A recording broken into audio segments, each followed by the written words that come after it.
Welcome to Natural Habitat Adventures Daily Dose of Nature. I'm your host, Kendall Bauer, and today's presentation is Cats Being Cats, Funniest Tiger Moments from the Field, presented by Nat Hab Expedition Leader Arpita Dutta. And just to let you all know, we will be showing some videos today, so please be patient as the connection from India can be a little bit laggy at times.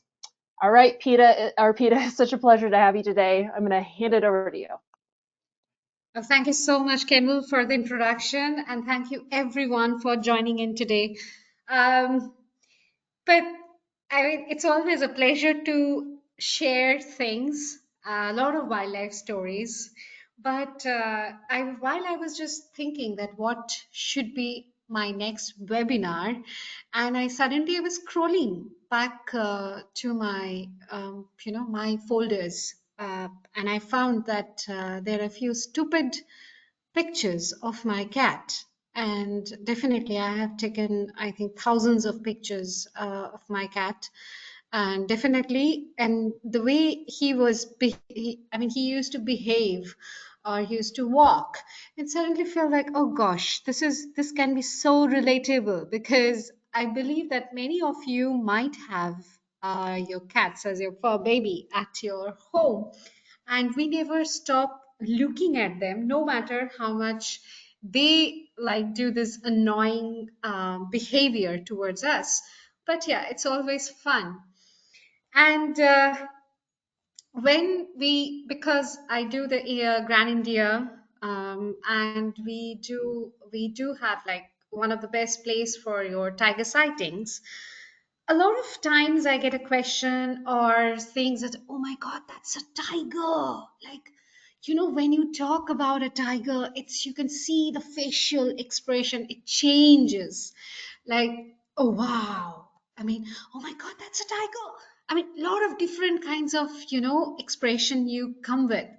But I think there is a fear, because you ask, okay, do people get killed? Do animal get like taken away?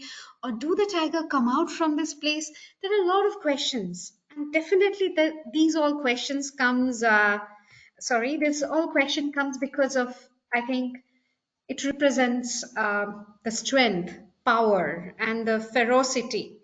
Do you, it's, and their like sheer size can be intimidating for sure. And of course, we see their predatory nature. And from like generations or from the past, from in many cultures and civilization, they have been given a different, picture, a portrait, and their unpredictable nature. And not only like only for the tigers, but I think for human, anything towards wildlife, their response is different, especially when it's big and we know that it causes a lot of harm. So, and on top of that, our media stories are there, which have depicted this cat into a very ferocious and that angry, big fella when it's walking towards your thing. But no matter what, it's a cat. And certainly there are some humorous similarities between the house cat and the tiger. So this fellow, what you see is my cat. I mean, he was my cat. He has crossed the Rainbow Bridge, and look at him. Like he used to sit like a kangaroo. I mean, I've never seen a cat sitting like this and asking for water or food or just arguing with me all the time. So yeah, here it is, and there is how like a communication keeps on happening between them. And while looking at him, I feel that I by the way, I used to call him mamba, not the black mamba, because I work with reptiles, so the mamba word came in when he just came to home. But anyway, mamba was definitely a different personality altogether. They all do have. Same goes with the tiger. Every tiger looks same, but they have their individual personalities and character and attitude. But look at this. I mean, if we have to like find some similarities, I mean, look at this cat. we have seen this, right? I mean, they're holding something, they're clinging to something and just hanging around. Uh, they are so playful. I mean, they're selective hearing. Like if you keep on calling your cat, hardly. I mean, and Mamba never replied, not even looked at me, but something which he likes, and I said it, or some noise I made, which is alerting him that okay, do I need to look at you? Kind of a question on his face. So like that, and of course, their attitude towards human and their inquisitive nature. He has like fallen into so many things because of his curiosity. And the same thing happened with a tiger. And look at this, they don't, it just the size, it's just the big size and the big paw, the claw, the whiskers, the eyes, and the color of the tiger. That makes it so different. So they look different. But imagine there are not much difference when we think about their funny behavior on that.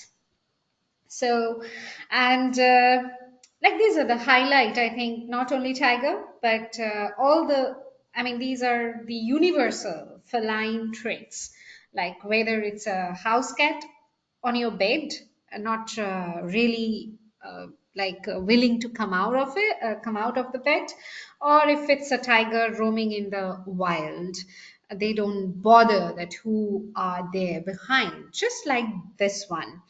So this has happened in Kanha National Park, one of the national park in central India, which we cover.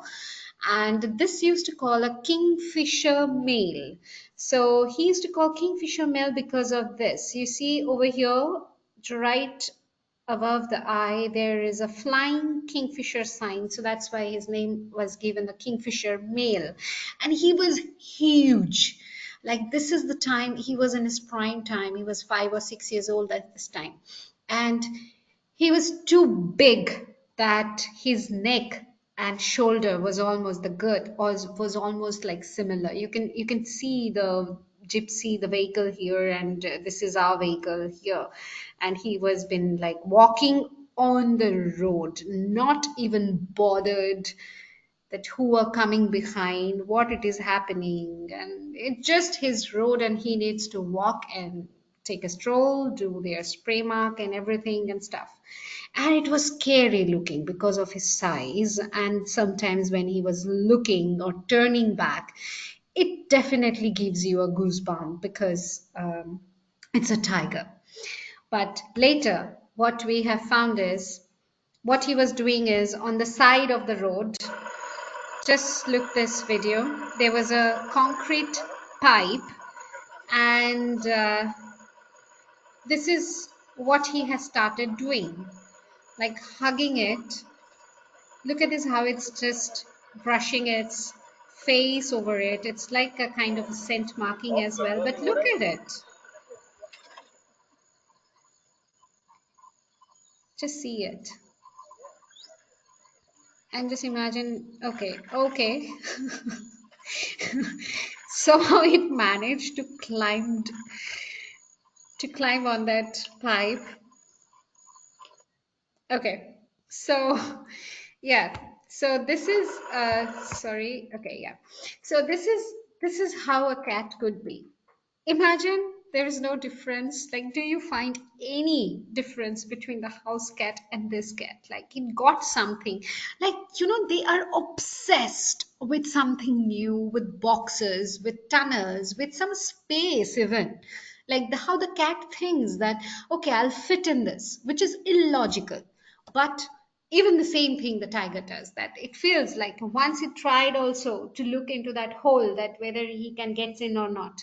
So yeah, they are similar. So he walks by, and there is a small nala, we call a small stream there.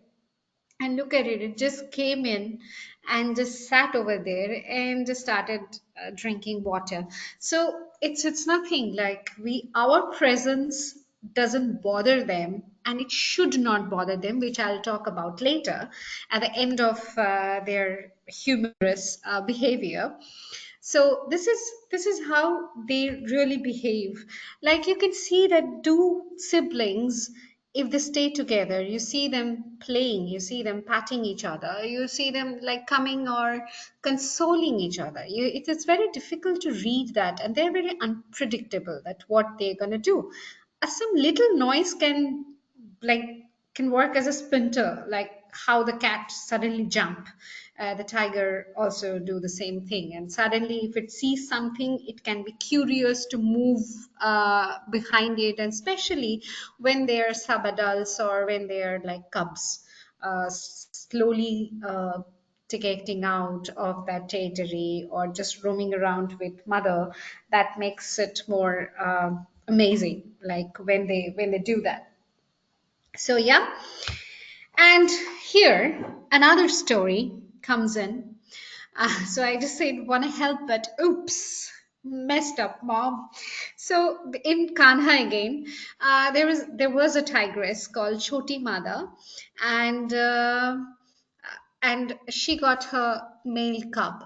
So I still remember they're very playful, definitely, and I remember that very fondly. I think it is in 2018 or maybe 2019. I just forgot, but yeah. So the incident happened is it's a very early morning, um, winter morning, and winter in Kanha, like you get frost on the grass. It gets really cold, and suddenly we could hear there's a swampy area, and these are the hard ground barasingas, like the ambassador of that park. Okay, because you don't see this hard ground barasinga anywhere else in the world. So suddenly they started giving alarm calls. Alarm calls means the distress calls. When these prey bears, like any prey based animal, feel the danger, they start giving out calls, and they were like so loud. Oh my god, the whole forest was echoing with their voice, and it's incredibly beautiful it was looking, but it was so foggy, so mist, that it is very the like visibility was not much, but you can definitely figure it out that the predator is there.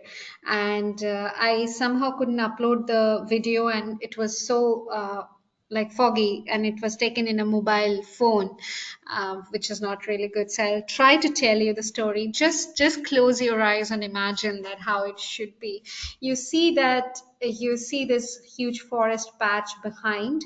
So something, they all were looking at this direction, in this patch of the forest, and suddenly we saw the only the back, the edge of the back is like, and you see the shoulder movement, and the tigress was coming out from there, and you see the movement over the line of the grass, and suddenly there was another thing at the back of the tigress, like a lot of splashing of water was happening, and you can hear the noise like something is moving in the water, and it just hopping, which you can't see but you could hear it.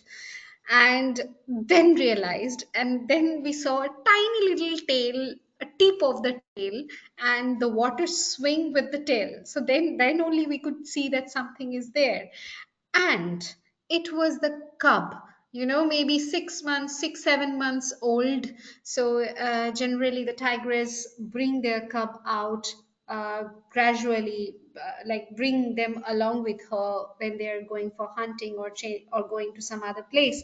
So this fellow followed its mother, but it actually didn't make that what she's trying to do. So she happened very quiet. We couldn't even understand, we couldn't even hear, just we saw the line. And she turned back when he was splashing all this water and he was in a playful mode. And she just turned back and did like this, and we figured out, and that little one, he got little intimidated with that, and he couldn't understand that what is happening, so he ran even making more sound, and it just moved towards that forest again.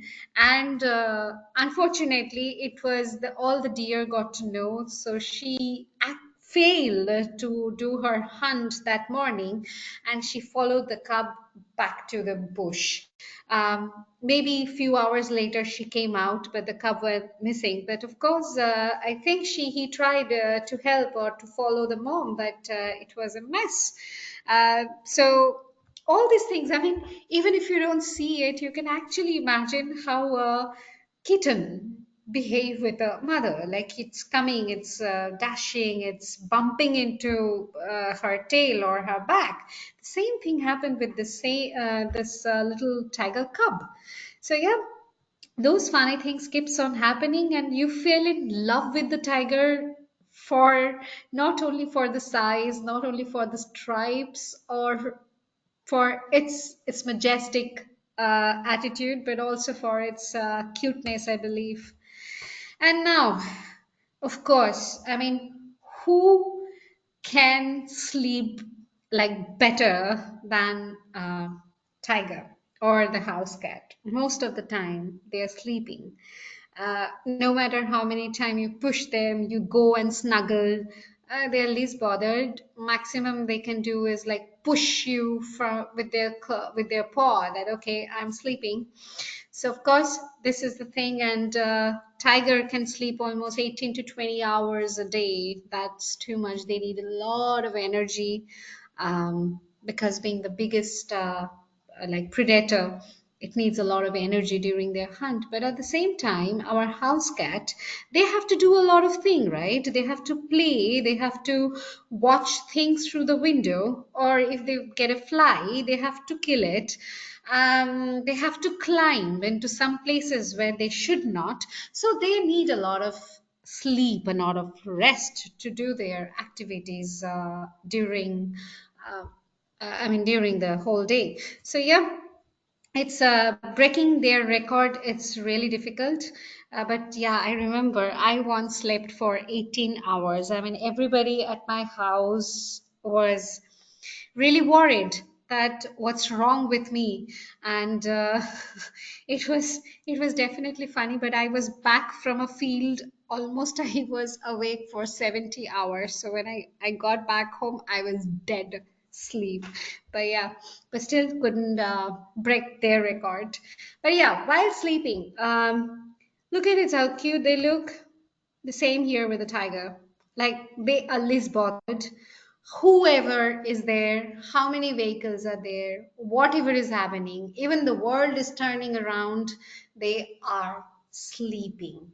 Like it's their time. Sometimes for hours, we just wait there just to see a little movement of the tiger, or just if it can open its eye for a while, even twitching. But yes, it's no wonder that they are like they love to sleep, they prefer to sleep. And I remember once it's in Bandhavgarh in our NH trip only. It's very difficult. This picture is taken with a phone. Here is a tiger where my cursor is moving. uh, so look at this. Like everybody is quiet. There was pin of silence. That everyone was watching the tiger, and everybody went quiet. That if there is quietness, if it start walking after taking a nap, because it has been sleeping there already. It has been sleeping there for almost 4 hours, and so we all have been waiting, but no. But thankfully, it was just sometimes it was just looking that what is happening, just to have an idea that what is happening around his territory. This is also a very big male, a fluffy male. It's big, but it's damn cute. But you see this. This is how it's positioned, just raising its head up and looking around, and then going back down. And this is how the posture would be. There were few more postures like yoga poses it made that day, but then there are so many, it's very difficult to fit in during one webinar for sure. But look at it, I mean, who sleeps like this?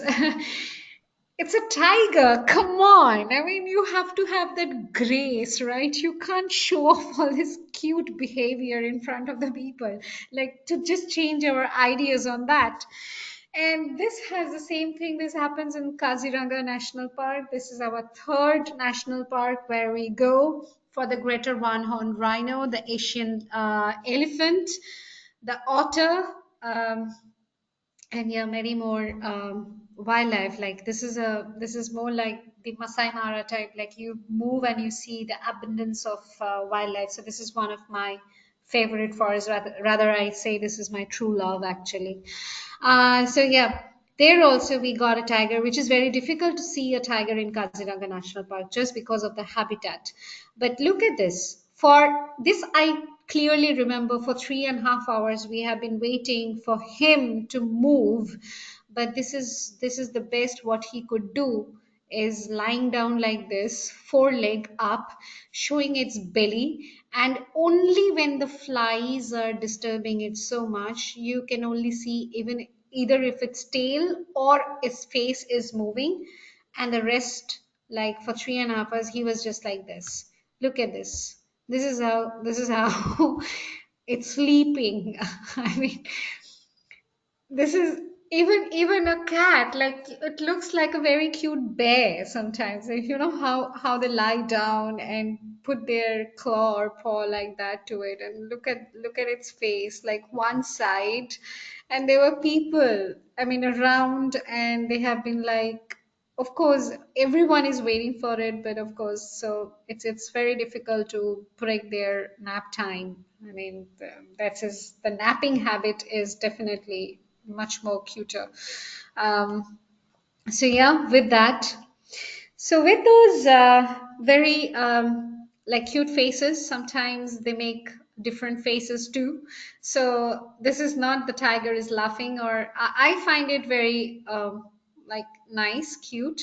I don't know whether I should say a tiger a cute one, but definitely because we are talking about the cute behavior of the tiger, I think for today we can come with this word. But this is mainly they do it. It's not that like it seems like they're laughing at us, but it is actually called the Flehmen response, which is called the lip curl. So a tiger opens its mouth like wide open to allow the scent. It's uh, like downloading a lot of scent around him to understand him or her, to understand that what is all there. It's like a data, like information, downloading the information. And it's open, so the roof of its mouth where the Jacobson sense organ is located. So this is how with the tongue, with the air, it gets all the informations out there. So sometimes you will see them making these faces, tongue out, like twitching its whiskers or its cheek, and looking like smiling, or like it's a very curious kind of a face it has. But yeah, while doing that, while doing all this information, getting all this information, it's mostly for what is happening around, which are the male or the female or any other anything happening around its territory, because they are solitary animal. And even, I mean, both the male and female, they are very territorial. They don't allow like any other tigers very easily in their territory, and especially if the other tiger is making doing the territory marking. So they do like get into fight if they find something. And but sometimes they just do a show off fight. I still remember there was a female and there were two male. It's in Kanha only. So the female just pushed one male to just make the other male, little intimidated. And you can realize it, but the female just nudged the male face, and he just went, and all these things happen. People say, oh wow, I mean, you can, but yeah, of course, when a tiger fight, the sound you get, it's definitely, it's something runs through your spine. I mean, it's that loud. But you can understand, and that was just that, okay, come on, this is just a show off fight, I have to win her heart, kind of. If you can really voice an animal, sometimes I do actually. And if I get a good good group, I mean, people who love to do that, we all kind of end up doing voicing the wildlife. We get to see like their expressions, which is definitely precious, and that becomes a moment, when you create a story at that point of time, just by narrating with their behavior and anticipating their behavior, that this is about to happen. So yeah, they are cute. I mean, if you we have seen, I think, a lot of TikToks and reels. We have seen how the cats, like the female, is actually watching that what the male is doing, if there are any other female around, all this, and they do the same thing. So yeah, with that, there's this, I'll show you a video of female. A male is just see the behavior of the female, and the male is approaching the female slowly, and just see how they do it.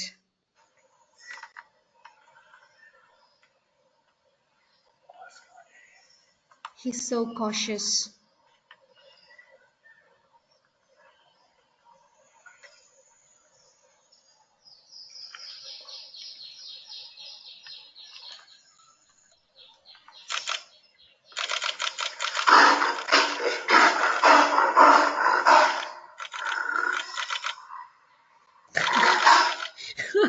How stupid the male. Look at the male. Okay, I'm sorry. You can get back to sleep. Wrong place, wrong time.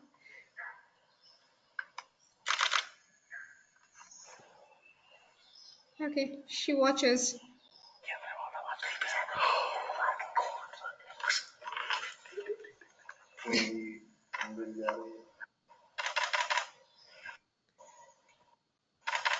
Okay.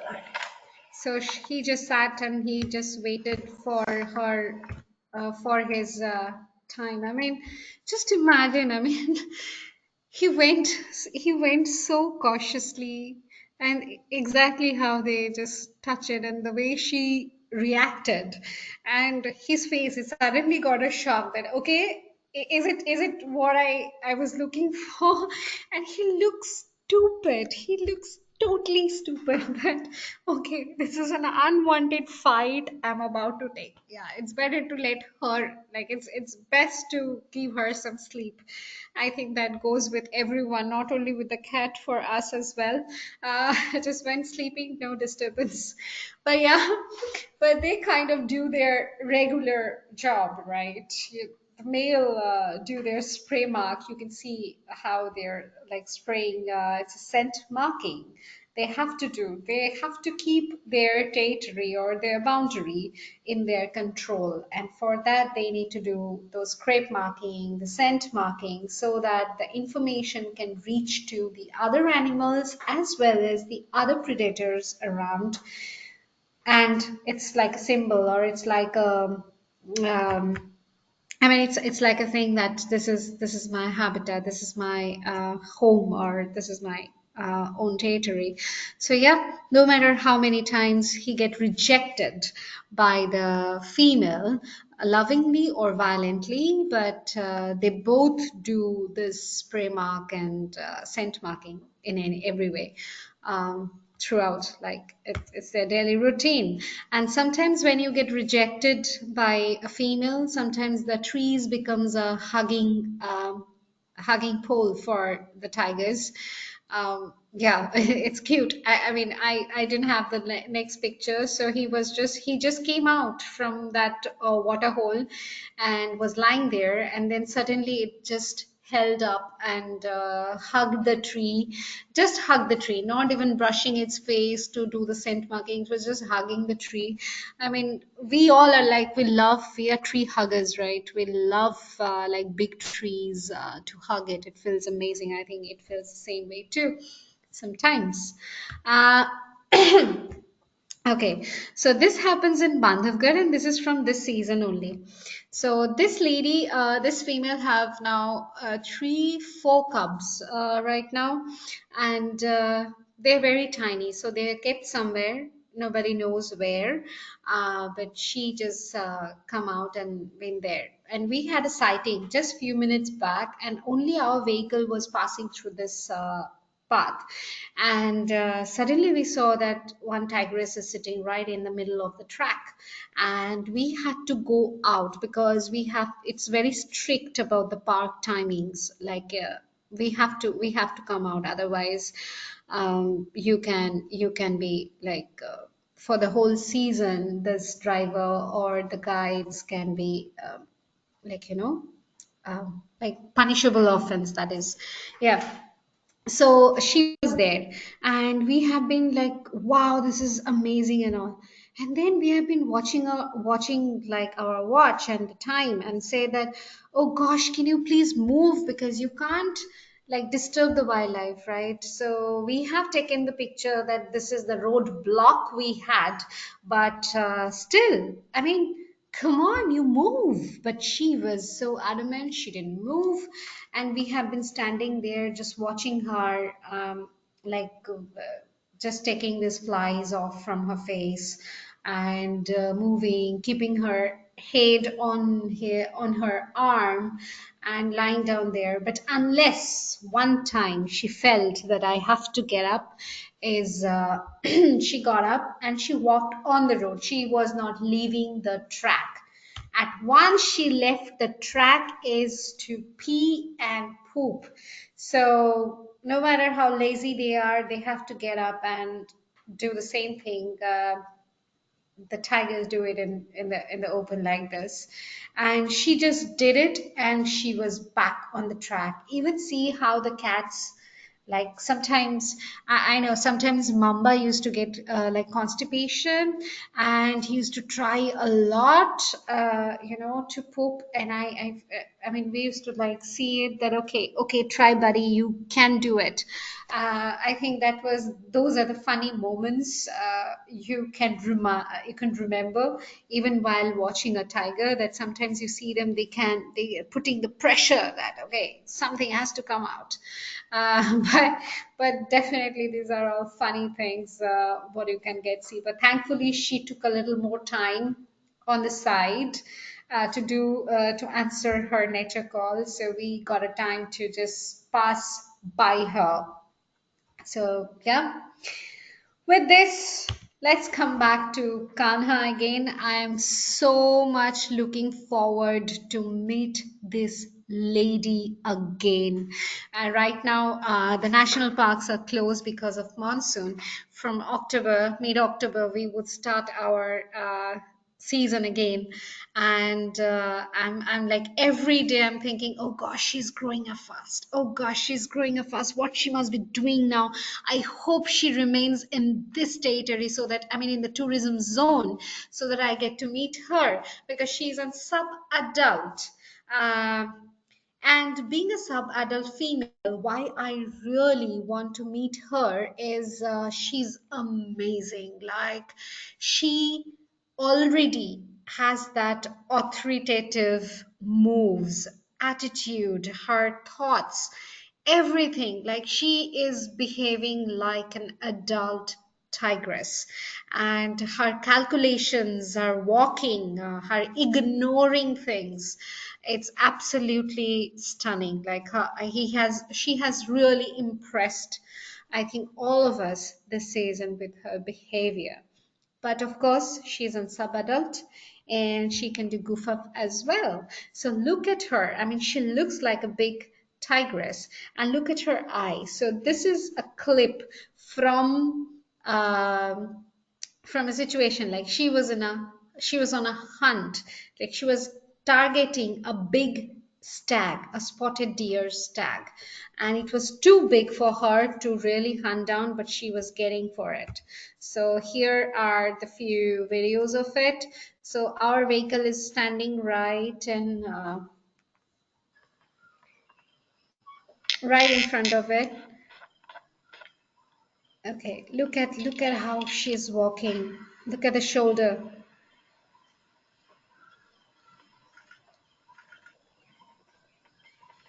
Look at this.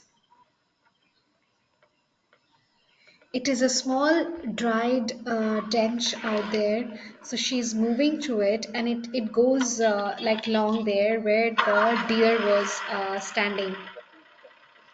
So he did that. She did that. Okay. The next one, I'll just show her moves, that how she's moving. Look at her. Look at her. Like whenever the deer moves, she just crouch and she just sits there. And I just want to show the deer, and sorry for so much of movement of the camera, it's very difficult to hold. And where is the stag? Oh, okay, here is the stag. So you can see it is a long distance for her to uh, like to get to the stag for sure. um, just with the next one. Oh no, not this one. Okay, here. Okay, now see what is called stupidity.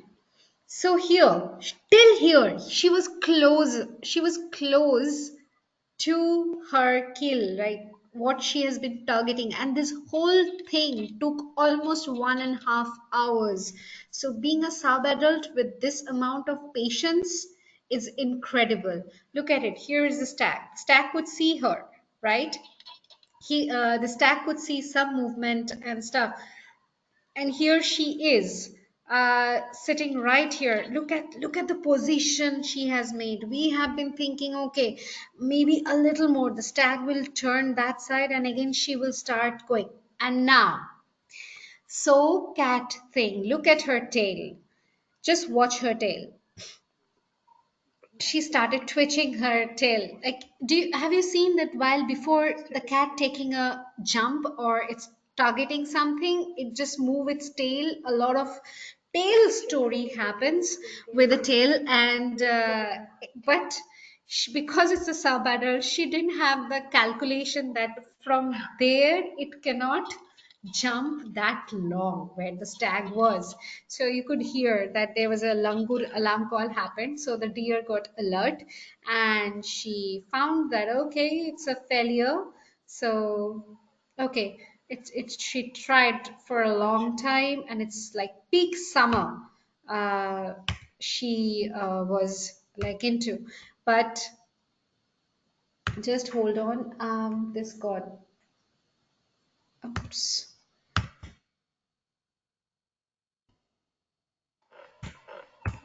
Okay, sorry, just okay. Just give me a moment. This is somehow got stuck. Okay. So yeah. So for her, making that effort for 1.5 hours, we all have been waiting that something really, even if she fails, at least something she would do, because she was that consistent on her target. But at the end, she started twitching its tail, like, okay, I'm coming. This is how I'm going to do it. And of course, that attracted the attention of the deer, and it just ran away from there. And of course, she then came back. She turned back, did her little spray marks and everything. But yeah, but definitely that was a very stupid move of a big cat.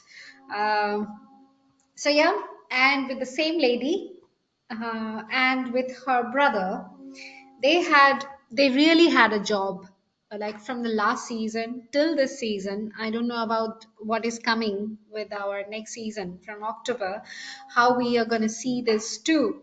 But yeah, this is her, and this is her brother. Her brother is very shy. He's more dependent on mother till now. So he's a very different personality, unlike her sister. But it's very true that her sister might get through like to this area, but this male would might have to face a lot of difficulties to survive in this area because there are other big males as well. But yeah, this is the brother and sister, and this is where they are hanging around. It's their time. Near a water hole. And the funniest part is, I'll come to that. But here they are. Look at it exactly how the siblings do come over. So this is the male here. This is the male, and she's just lying down. She was there somewhere, and then she came down near the water, and she was lying down, and he came close that whether to play or to just irritate or to push her to do the job. But she was like pretty annoyed, and she just went back to sleep. Unless like she wasn't ready, but she kept an eye. So he came down into the water hole, and look at her. She's watching him. I mean, she was not ready to come, but she is watching him totally. So he got down into this water, and then it started, dodging something underwater. Like you can see, I mean, it was more like almost the head went down, like a lot of water. I think it tried to get out from sneezing and stuff. So it was funny looking at it. Look at her. She knows that he's doing something stupid. So she was like least bothered about it, and he had been kept on, with its paw. It was trying to do something, and Andrew was there with us, and he said that my dog does the same thing. Like he got something, it seems like, and yeah, it got something. So it got a broken log here, which he actually took it out from the water hole and put it outside. So while doing this, we got to know that actually they were like five siblings were there. Three are no longer with them, and they it was their job since last season that to clean the water hole, so bring out all the logs from there, and all the siblings. I mean, she is lying down right now, but even she used to like hop into this work. So they have been, and I couldn't take the picture of the water hole and those logs they have stacked together. Can you imagine a tiger is going inside a water hole, and in that mud, and in that like in a dirty hole, I would say, or in a clean hole, whatever. I mean, just imagine they're just bringing out logs, like holding the logs with their jaw and just bringing out and keeping it aside.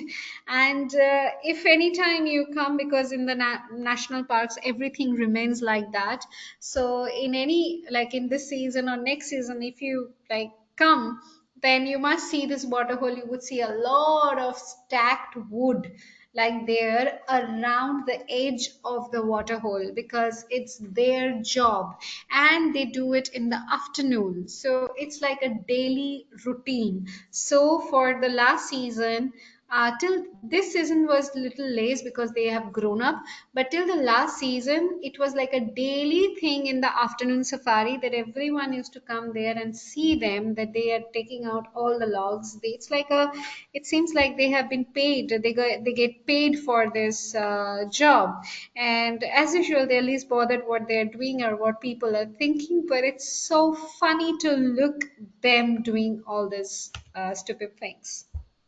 But now we know they are very I mean, we have seen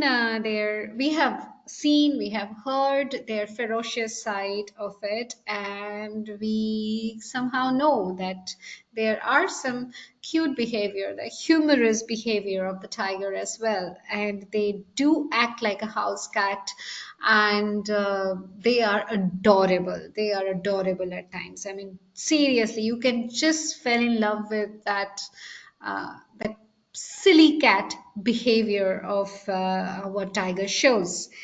But still, they are tiger, and we have to like keep a lot of thing in mind when we are inside the safari. I mean, we are inside the forest during the safaris, and especially like in India, we do the safaris in an open vehicle that's all 4x4 vehicle, but it's open. There is no hood or no thing. You can see this one. So, and so we have to like keep reminding of few things that how we behave inside the forest. That's very important. That to avoid any kind of confrontation, any kind of accident, it's the best way is to follow the rules and regulations of the forest. I mean, that is very, and show some mutual respect. That is very, very important. Like just loving the forest and respecting the forest, I think it makes a lot of things easier. Like me being in the forest for almost been now 20 more than 20 years, and thankfully touched never happened sometime that where I felt that okay, this is what is happening, but just you never know, anything. But the best way thing is like staying quiet, no sudden movement. Why I gave this picture is here is a tiger, and that's a male. And we couldn't, because you can see the bush. It was very difficult to see us, like see the male. So everybody was standing. But trust me, we were in the next vehicle, and here, when the tiger was walking from here to here, even when it passed here, nobody moved from this position. Like because they couldn't see it, they were unable to see it, so they had to stand on the vehicle or on the seat to get a glimpse of it. But then even the tiger moved from here only, like it didn't come out, it moved through the bushes, but nobody moved. And I was so happy that they didn't, like, just because when you were clicking pictures suddenly because of the adrenaline rush or just your focus on the photography, sometimes you forget. But I'm so glad, and I love my nature guests because they're amazing. Always, they've always been amazing, and they just didn't move. And seriously, no, the tiger didn't even look, because none of their behavior or anything which attracted its attention. So that is one thing. Second is keeping a distance. Like it is very important to give it space even if the other vehicles are not doing that. I always say that there you will find a lot of vehicles, a lot of people are not respecting the boundaries of this animal, but it's better we don't do it. We should not fall into that same circus that sometimes happens. But because our safety comes first, so it is always better to keep a distance, a good distance, that we should give them their space because they are the first priority rather than our good sighting, because we would come across a lot of sighting, but keeping those things in mind is very, very important. Just see, keeping a safe distance and just watching them in their natural behavior. So just she crossed the road, she walked a long distance, so we all got a beautiful view, because if you don't allow it to cross, she might go back into the bush and then nobody will get a good sighting. So this is how things happen. And look at it, she's walking there, she's about to hunt, but look at the deer at the back. They have been like started running seeing the tiger coming in, but anyway, she just moved out. She didn't hunt or she didn't do anything because she already seen that the deers have seen it. And yeah, watching the tiger in their habitat itself, not only tiger, I think watching wildlife in their natural habitat, it's itself is an amazing experience. Like observing what they do, what is their next step, anticipating that this is what it's gonna happen. And it is just the feeling itself is very uplifting. Like you come out from the safari, and when you know the story, that the whole story without an interruption between them, between the stories, I think you have an amazing time there, and you just cherish for the rest of your life. So this is what they are looking is this one, the mother and two cubs. One cub is just above this mud bank. But this fellow was coming in. Look at its tummy. I mean, you can just go and squish it. I mean, you feel like. But anyway, and it was making some noise, and they were like, he came with the mother, like he came down into the water, like sitting, just submerging its tummy there, and again going up, coming back again. So it has been kept on doing all these things. So imagine keeping a distance. Everyone was there, but it was so quiet that they were actually having their own time. The cubs, the two cubs even didn't feel any threat, or nothing like attracted their attention towards us, that whatever is happening is just to see. You look through your binocular, you just enjoy the sighting. I mean, I don't know about the guides here. They look, they got tired maybe every day while looking at the tiger like this. But yeah, it was an amazing thing. I can see Liz's happy face here. Um, so yeah, this is how it happens. And sometimes you see we all are together watching the tiger, and yeah, it's amazing in the same place like this. Look at this. This is the same place, but that's a different tiger sighting out there. So you can be like together like this, or you can be like this, but it is always better. Like it was a big distance from here, almost 200, yeah, almost 60, 70 meters away.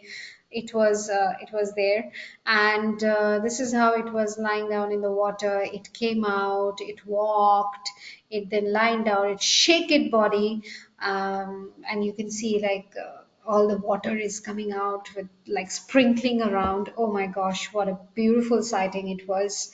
And yes, with that, I think we should always respect. Oh, sorry, one thing I forgot to say is while taking pictures, uh, like no sound or no flash. This is very important. Like few cameras do have, like before clicking or before focusing, there are some like beeping sounds. So it is always better not to have to switch off all those things, and also no flash. So you have to be very careful that none of your flash is out. So yeah, those little things. And of course we have to respect the conservation effort which the world is putting into. And conservation efforts definitely includes you all as well, because as many like sign-ups you do with NHA, definitely you know that a percentage goes to WWF. And for them, I mean, we have been like working on conservation, and conservation becoming a success because of, I think, this conservation tourism has given a lot of good meaning to and a very big plus point for the conservation efforts we have followed. And yeah, another thing, not the least, is like have faith in your ELs and your guides here. Um, they would show you the best, and just to believe in them that whatever is happening in the park is okay. Just that's how I think you can get an amazing, beautiful sightings inside the forest without getting that fear into you that what will happen in an open vehicle. Anyway, thank you so much for listening to me. Kendall, I'm ready to take up questions. Amazing. Thank you so much, Arpita. That was really fun to see some of their more quirky behaviors today. If anyone has a question for Arpita today, I'll be taking those questions for the next 5 to 10 minutes, say. So you can submit those in your control panel under the questions field. And if anyone has to run, but they are interested in learning more about these trips, please do give us a call at that number you see on the screen, or you can send us an email and someone in our office will be happy to chat with you. All right, we just have a few questions today. The first one that came in was about female tigers and if they travel in a pack with other females or if they're solo.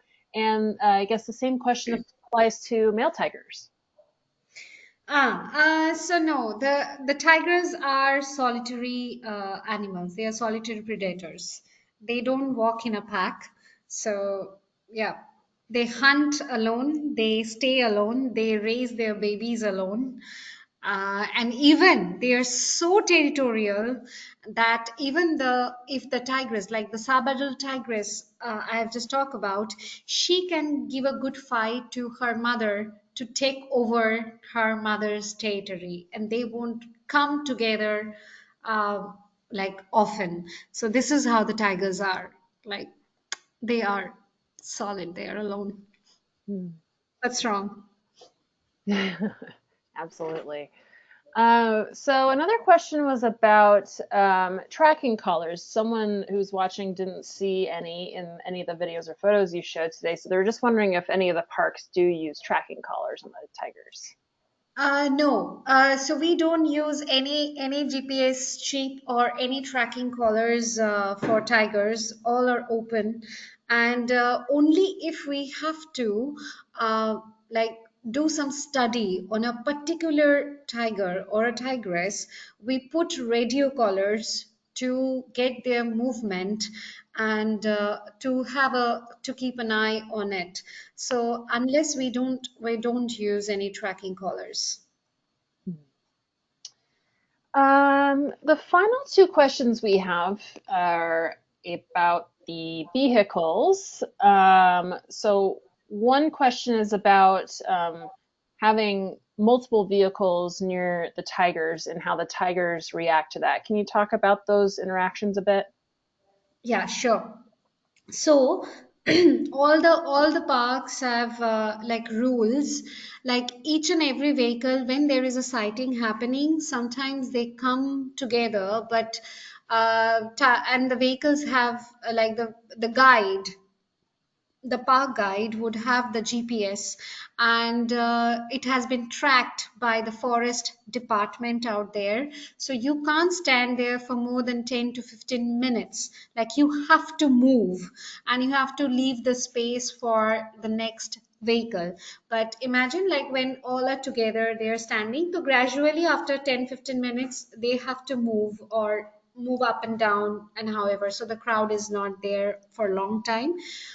This is one thing about the authority, like how the rules have been fixed. And the second is just keeping a good distance. Like whenever you see those vehicles around, I mean, if the tiger is pretty far, you can just stand around that area where it is not disturbing. It's like any walking track, or it's even if it is going for a hunt. So, so if it is not bothering anyway near the tiger, so they don't do anything. And sometimes there are some incident happened that when the vehicle went very close to the tiger and the tiger really roared, like it's chased, charged the vehicle, but never it happened that it went on the vehicle and like harmed any human, because as much as the time you are quiet, the tigers see this entire vehicle as one object. So less movement, less noise, and keeping a safe distance is the best way to observe a tiger in the wild.